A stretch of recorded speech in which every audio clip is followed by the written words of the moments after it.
Bonjour tout le monde, j'espère que vous allez bien, j'espère que vous avez bien commencé cette année 2020. Je m'y prends un peu tard, mais bon, on dit qu'il n'est jamais trop tard, mieux tard que jamais, et encore beaucoup d'autres proverbes sur le retard. Donc voilà, je voulais profiter de cette belle journée pour vous souhaiter mes vœux de 2020, et j'espère que vous êtes prêts, parce qu'on va un peu parler. Comme je le disais, on va un peu parler, on va parler des vraies choses. 2020, 2020 c'est une très belle année qui s'ouvre à nous. Et ce n'est pas qu'une année, c'est toute une décennie parce que la prochaine fois que le digit va changer, que le chiffre avant le zéro, là, avant le dernier va changer, ça sera dans 10 ans. 10 ans, vous imaginez. Donc vous avez encore une nouvelle décennie qui s'ouvre à vous et c'est le temps. Il n'est jamais trop tard, comme je l'ai dit au début, c'est le temps de commencer à proclamer, à déclarer des choses qui n'existent pas sur votre vie. Mais avant tout ça, j'aimerais d'abord vous... 2020, c'est une grande décennie. Et voilà, mais avant de parler de tout ça, j'aimerais vous parler de quelque chose de particulier, de très important. As usual, j'ai remarqué ou j'ai vu, je pense qu'on a tous vu sur les statuts des gens, nos statuts à nous-mêmes aussi. Oui, 2020, je barre X, Y, Z, 2020, c'est mon année, 2020, je proclame 2020, ce ne sera pas comme 2019. Ou encore des menaces comme quoi 2020, tous les hypocrites arrière de moi. Ou encore 2020, etc., etc., etc. On a vu des menaces, des avertissements, des proclamations positives, négatives. On a vu plein de choses sur les statuts des gens, nos statuts à nous-mêmes aussi. Mais ce que moi je vous souhaite pour 2020, pardon, ce que je nous souhaite à tous pour 2020, c'est de nous découvrir. Qui sommes-nous réellement? Nous poser les plus grandes questions de la vie comme qui suis-je? Où est-ce que je veux aller? Qui est-ce que je veux être demain, par exemple? Ces questions sont beaucoup plus importantes que de savoir qui a dit quoi sur nous, ou de savoir qui fait quoi, ou pourquoi Y a porté un t-shirt aujourd'hui, pourquoi Y n'a pas regardé mon statut. Non, on est en 2020, 2020. C'est une nouvelle décennie, une nouvelle opportunité sur 10 ans de réaliser de merveilleuses choses. Et cela ne peut être réalisable que si on sait exactement qui on est. Et pour savoir qui on est, il faut qu'on se pose les vraies questions. Qui suis-je? La plus grosse question, la question la plus importante du monde, à mon avis, c'est is the big question of who I am. Cette question, une fois qu'on se la pose, plusieurs idées nous viennent en tête. Souvent rien au départ. Mais avec le temps, tout se classifie, tout s'arrange et on finit par découvrir qui on est. Savoir ce qu'on aime, ce qu'on veut faire, où on veut aller. Et après, c'est vrai qu'au départ, ça peut paraître bizarre parce qu'on ne sait pas comment y parvenir. Mais il faut d'abord savoir ce que tu veux pour pouvoir avoir ce que tu veux. Parce qu'après, il y a un proverbe qui dit quand on veut, on peut.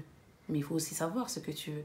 Donc, je nous souhaite à tous une bonne année. Une année de prospérité, c'est vrai, de réussite. Mais tout d'abord, une année de découverte. Nous découvrir intérieurement. Savoir ce qu'on aime, ce qu'on n'aime pas. Être entouré de positive vibe, de bonnes ondes.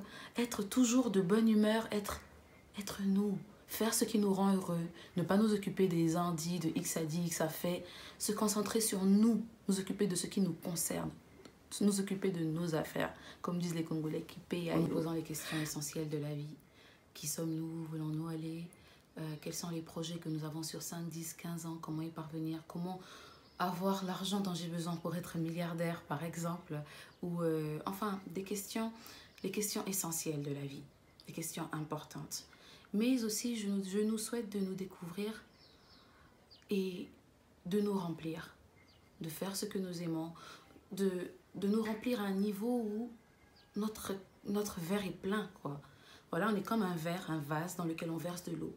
Verse de l'eau, verse de l'eau, verse de l'eau. Et il faut que ça déborde pour pouvoir donner aux autres. Il faut qu'il y en ait trop pour nous, pour qu'on puisse pouvoir aider les autres. Parce que s'il n'y en a pas assez déjà pour nous, et chaque fois on enlève pour donner aux autres, au final il ne reste rien pour nous.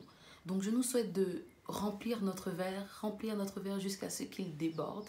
Et que ce qui déborde la serve à remplir d'autres verres. Il faut que nous puissions d'abord nous aider afin d'être en mesure de pouvoir aider les autres. Donc je nous souhaite de nous aider intérieurement, de nous remplir de ce qui nous plaît, de ce que nous voulons, bien sûr ce qui est essentiel, et ensuite pouvoir aider les autres. Parce qu'on ne peut donner que ce que l'on a. Et si on n'a rien, on ne peut rien donner. Si on est négatif, on ne pourra donner que de la négativité autour de nous. On ne pourra faire qu'énerver les gens, que... Voilà, en bref, remplissons-nous des choses positives, des choses essentielles dont nous avons besoin. Et en dehors, Ce que je nous souhaite encore, c'est de suivre nos rêves parce qu'un jour ou l'autre, ils vont se réaliser. Qu'on ait l'argent nécessaire, la beauté nécessaire, le charisme nécessaire ou pas, suis tes rêves. Le but, c'est pas d'être parfait. Le but, ce n'est pas d'être belle, d'être magnifique. Le but, c'est de commencer. Fais le premier pas. Tu n'es pas censé être parfait au début. On a tous appris. Ils viennent tous de quelque part. Et tu viendras de quelque part. Donc, il faut que tu te lances. Tu veux lancer une chaîne YouTube? Lance-toi. Peu importe ce que les gens vont dire. Ta qualité d'image n'est pas bonne. C'est pas grave. Lance-toi. Tu veux faire du make-up, tu te maquilles mal? C'est pas grave. Commence.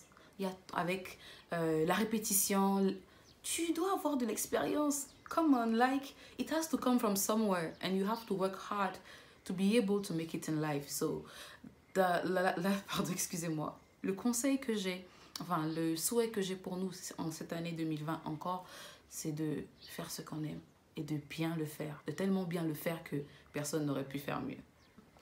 Le dernier souhait, c'est la gratitude. Apprenons à dire merci. Apprenons à dire merci pour tout ce qui nous arrive. Merci. C'est vrai que c'est facile à dire merci quand on a mal, quand on a le cœur brisé. Oui, pas un merci genre merci. Hein. Non, apprenons à dire merci avec le cœur léger. Ça fait mal, mais c'est justement un merci qui fait mal là, qui compte. Quand vous avez envie d'insulter, envie d'injurier, mais vous dites juste merci. Ça s'appelle la gratitude. Vous allez me dire non, c'est parce que j'ai pas envie de parler. Non, apprenez à avoir ce sentiment de gratitude pour tout ce qui vous arrive dans la vie. Quelqu'un vous a blessé, merci, c'est pas grave. Quelqu'un vous a offensé, merci, c'est pas grave. Vous avez perdu votre emploi, merci, c'est pas grave. Vous avez eu du mal à avancer, cette année était tellement dure pour vous que vous ne savez pas quoi faire, dites merci, ce n'est pas grave. Et même quand vous arrivez dans le Uber, par exemple, le taxi est en retard, vous faites « Oh, désolé pour le retard ». Non, c'est encore mieux de dire « Merci de m'avoir attendu. Merci pour tout ». Like, apprenez à être comment ça se dit, à rendre grâce pour tout ce qui vous arrive. Et une fois que vous saurez le faire, croyez-moi, vous ne verrez plus rien de négatif dans votre vie. Tout sera positif, même la douleur vous fera du bien. Merci de m'avoir suivi, abonnez-vous, il y a la cloche en bas, pour pouvoir avoir les notifications tout le temps. Et il y a aussi le petit pouce que vous devez déposer à la fin, c'est une obligation si vous avez aimé la vidéo. Merci, merci, merci et encore bonne année 2020 et que vos projets se réalisent, que Dieu vous soutienne, peu importe votre religion et je vous aime.